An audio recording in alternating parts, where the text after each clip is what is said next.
पाठवली पाहिजे आम्हाला।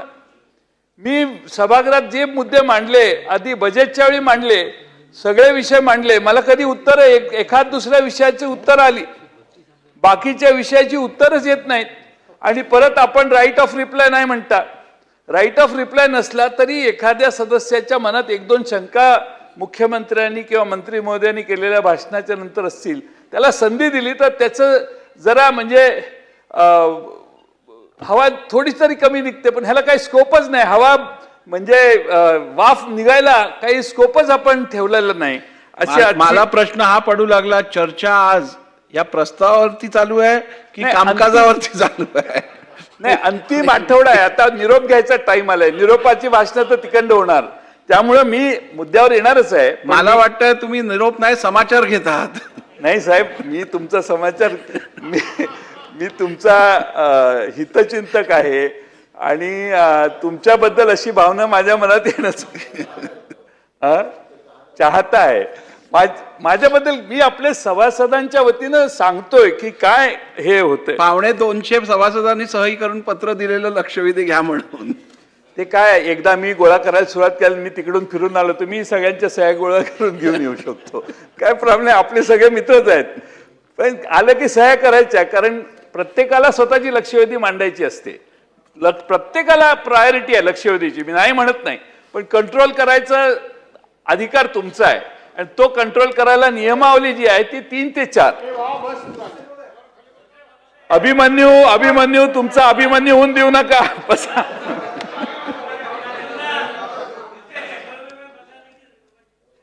अध्यक्ष महोदय, खरं म्हणजे माझं एवढीच विनंती आहे की सभागृहाचं महत्व कमी होता कामा नये। सदस्य कुठल्याही सदस्यांनी भाषण केलं आणि त्यांना उत्तर देता नाही आलं तर मंत्री महोदयांनी त्यांच्या मुद्द्याला पत्रलेखी कळवलं पाहिजे। ही नवी प्रथा किंवा पूर्वीच ती आम्हाला पूर्वी यायची, आता मधल्या काळात बंद झाली आहेत, ते जरी झालं तरी सॅटिस्फॅक्शन बरंच होईल। त्यामुळे प्रत्येक प्रश्न किंवा मंत्र्यांनी जर एखादी विनंती केली आमदारांनी, तर अध्यक्ष महोदय काय झालं?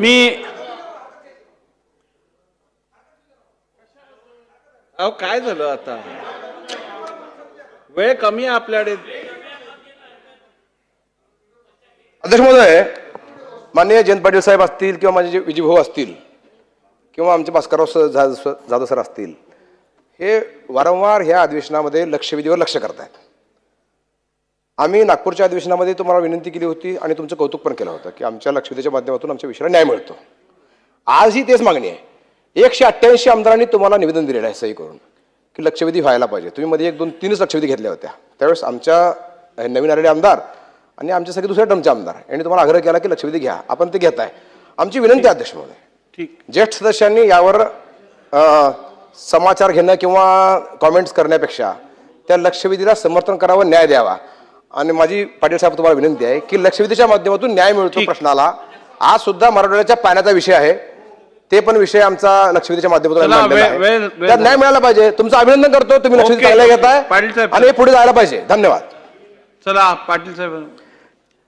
अभिमन्यू हे पुस्तक वाचा आणि रात्री मला भेटा, याच्यावर काय मी जास्त उत्तर देत नाही। आणि आमदार सदस्यांच्या सह्याने सभागृह चालू शकत नाही। आमदारांच्या लक्षवेधीला न्याय दिला पाहिजे, पण 5 वर्षापूर्वी झालेल्या घटनेला नाही, गेल्या 10-12 दिवसात इमिजिएट झालेल्या ज्या घटना आहेत त्यालाच आहे।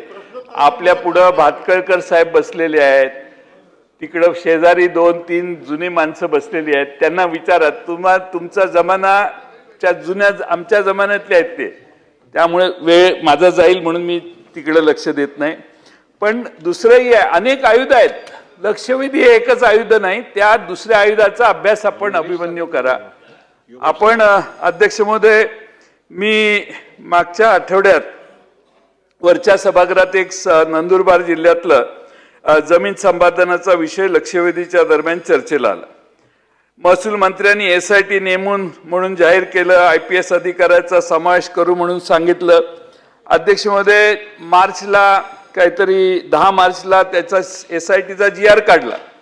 मंत्र्यांनी वरच्या सभागृहात सांगितलं की IPS अधिकारी नेमू SIT मध्ये, पण अध्यक्ष महोदय GR निघाला त्यावेळी IPS अधिकारी नेमला नाही.